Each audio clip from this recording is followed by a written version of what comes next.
Hello everyone, welcome to this session.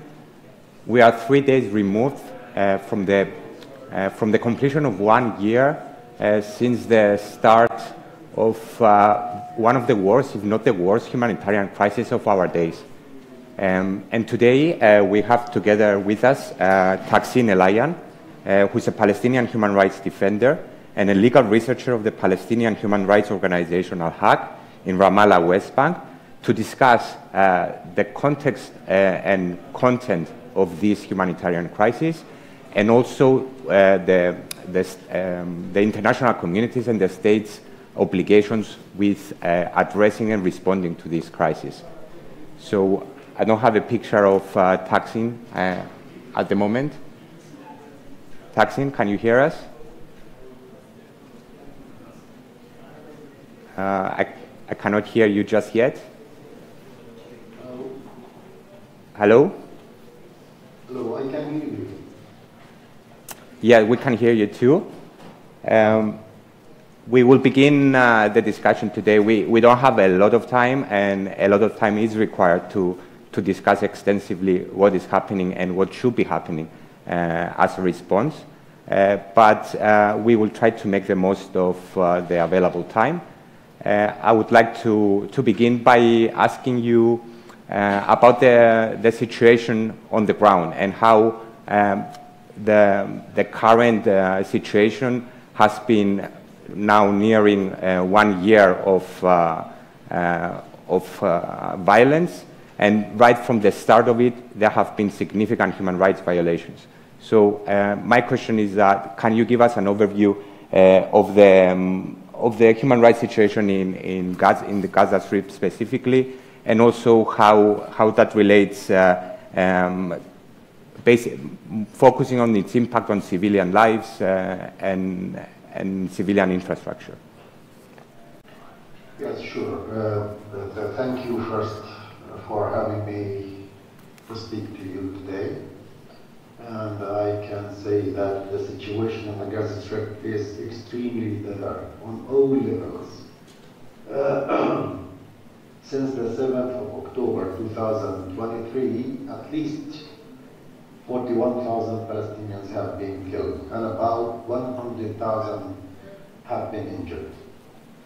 The killed people include about 17,000 children and women, and many of those who have been killed also include civil defense workers and healthcare workers. Palestinians in the north of the Gaza Strip especially have been starved upon express Israeli decisions, meaning that the Israeli government has taken the decisions in order to starve people, and many of these people have died as a result of the starvation, apart from those who have been killed by the bombing. Most of the Palestinians in the Gaza Strip have been forcibly displaced. We can say that about 90% are forced to concentrate within a very small area known as Al-Mawasi area near Khan Yunis. Most of the Gaza Strip also has been destroyed or damaged. Facilities damaged or destroyed include houses, hospitals, bakeries, schools, universities, mosques, churches, water wells, electricity, and water desalination plants. Let me give you some statistical indicators about this.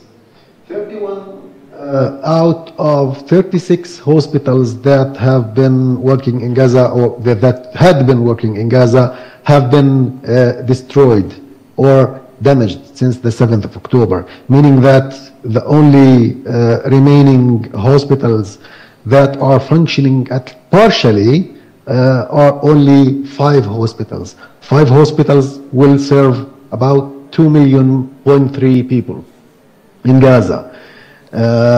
Over 90% of schools have been destroyed, meaning that 290 schools out of 309 schools have been destroyed. All the universities in the Gaza Strip have also been the target of Israeli attacks. 88% of what and 100% of the desalination plants have been damaged or destroyed. More than 500 healthcare workers have been killed. Access of food and fuel is extremely restricted and limited, which has affected the few hospitals which are still partially functioning in the Gaza Strip. Many diseases have spread due to lack of sanitation services and lack of vaccines. Polio is back in Gaza, for example. This is one of the diseases that are now present in the Gaza Strip due to Israeli practices. Of course, the West Bank is also suffering. More than 700 Palestinians have been killed since that time. Land confiscation has increased. Settlement activity or settlement construction and expansion has also increased. Arrests and torture has increased.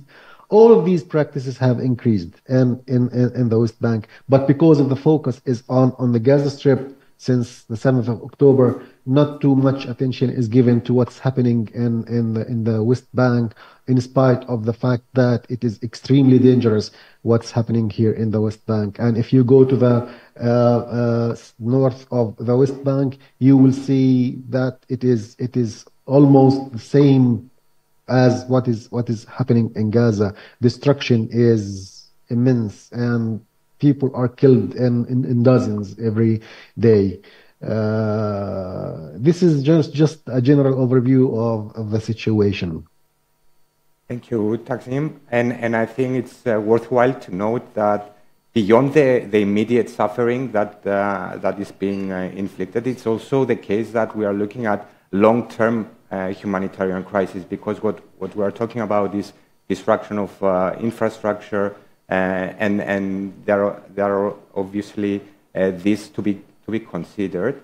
I would like to move the discussion also to the human rights question, and I wanted to ask you, what are the challenges in applying human rights law in the area, beginning from recording and reporting incidents of human rights violation, and how is that more difficult to do in the current situation? Yeah, in fact, as I mentioned, that thousands of people have been killed and about 100,000 people have been injured. Out of these people who have been injured, tens of thousands, more than 25,000 people have sustained life-changing injuries. They will live with disabilities, and they require rehabilitation services now and later in their life. And as a result of the killings of thousands of Palestinians, thousands of children have become orphan, and their future, the future of these orphan children, is blurred. They may deviate, and you do not know, and you cannot expect how they will continue their life under such circumstances. Post-traumatic stress disorder is also present there, and you do not know how these people, when they discover, especially those who will discover that they are the only ones who are still alive, and that all of their family members have been killed.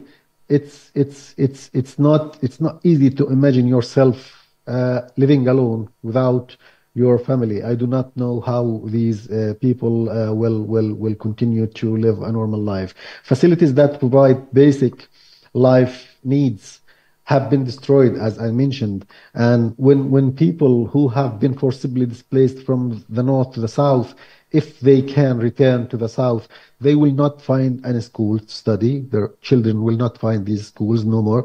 Of course, they will not their homes. They will not find their houses. They will not find schools. They will not find any proper hospital. They will not find universities. They will not find water. They will not find any food or any proper life standards in order to continue to live there. In short, they will not there will not be many options before most of the people. And of course, I can say that this is part, or it supports the genocidal efforts that is committed by the state of Israel. It's not, I mean, these crimes and these criminal acts are not isolated. They complement each other in order to ensure us that genocide is being committed in the Gaza Strip. So, as I understand, then the impact of what is happening, it cannot be easily measured, and the negative effect it will have for generations of the Palestinian people.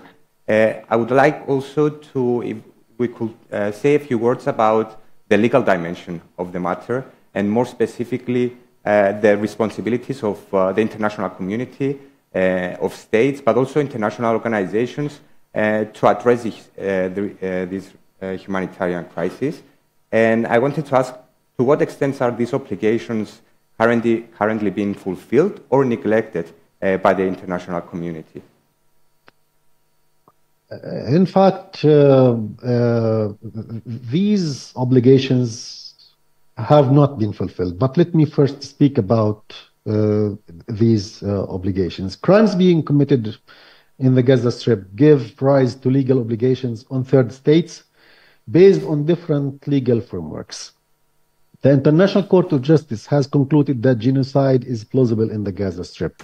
And under the Genocide Convention itself, there are obligations upon states, parties, or state parties.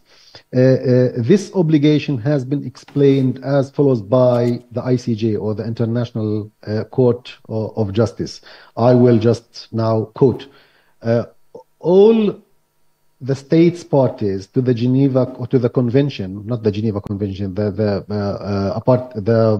Genocide Convention, have a common interest to ensure the prevention, suppression, and punishment of genocide by committing themselves to fulfilling the obligations contained in the convention. Such a common interest implies that the obligations in question are owed by any state party to all other state parties to the relevant of the convention. They are obligations erga omnes, in the sense that each state party has an interest in compliance with them in any given case. This means that all states, not only Israel, all states parties to the convention have a legal obligation in order to act to protect Palestinians and to prevent this crime, meaning the genocide. This is not the only obligation. This is not the only source of obligation. When it comes to violations of international humanitarian law, Common Article 1 of the 4 Geneva Conventions states that the parties to the convention undertake to respect and ensure respect for the present convention in all circumstances. If this provision is read together with Articles 146 and 147 of the 4 Geneva Convention, which states that states parties must hold perpetrators of grave violations accountable for these violations, we can see that there is another source of obligation which has not also been fulfilled so far. We cannot see that this obligation has been fulfilled. And even with the most recent advisory opinion of the International Court of Justice, the court dealt with or concluded that Israel's presence in the occupied Palestinian territory is illegal and must come to an end. And the violation of the right to self-determination classifies as erga omnes, exactly like genocide, meaning that all states must act in order to end Israel's occupation. But unfortunately, so far we have not seen any state acting in order to end Israel's occupation and Israel's violations. of international law. Thank you. And I would like to conclude our session, our conversation, by asking you, first of all, what can be done right now? What would be the immediate measures that could or should be taken by authorities that represent international law to at least mitigate the situation, if not stop it entirely? And secondly, I wanted to also inquire as to what does the violence in Palestine tell us, or what does it mean in terms of international law in general, about its applicability, about its effectiveness, and is this creating a very dangerous precedent about international law, and whether it's effective to stop episodes of protracted episodes of violence, such as the one we are observing happening for the last year in Palestine? Thank you for this question. It is very important to say something about this. And if I want to speak about the immediate action, the most important thing to be done by states now is to put pressure on Israel to stop its crimes. And this can be done immediately by the imposition of economic sanctions on Israel, imposition of arms embargo on Israel, cooperate with the ICC instead of sending threats to its officials and organizations that cooperate with it. They must cooperate with it. States must also support South Africa's efforts before the International Court of Justice, instead of just arguing that the court does not have jurisdiction or what's happening is not genocide. They have to cooperate with the court. And on the long run, let me say that over the long years of Israel's settler colonial practices in Palestine, there have been many peace proposals and initiatives. All of these initiatives have ignored international law and rights of the Palestinian people, especially or chiefly the right of the Palestinian people to self-determination, which in the Palestinian context entails the right of Palestinian refugees to return to their land, to the land from which they had been forcibly displaced in 1948, 1967. All of these initiatives, unfortunately, have failed. This is because they have ignored international law, and this necessitates that any future effort must be based on rights-based approach rather than pure political approaches. And if we continue, and if they do not take this into consideration, the international community will continue to fail. And faith of the Palestinians in all of the international legal system will continue to fade, because Palestinians now can see that there are double standards, there is no political will, and apparently some blood is more precious than other people's blood. The Palestinians are being killed on a daily basis for 75 years. Nobody has noticed this, unfortunately. Within the larger picture, I do not mean that states have not given support to Palestine, financial support, but this is not all of the story. The story is about international law, international system that protects everybody, not only the Palestinians. And these days, the Palestinians are not only defending themselves, they are defending the rights of all of the states. They are defending the rights of all people. They are defending the values upon which international law is based. If Palestinians continue to be slaughtered every day and international law is not applied, it's not the Palestinians who will only lose. All of us, everybody, including people present in this room and including states who defend Israel's practices, will definitely lose. Thank you very, very much, Tahseen. I don't know if you want to say anything else to conclude the session, but it was great to have you here to give us your insights. And again, thank you very much. Thank you. Thank you so much. Thank you.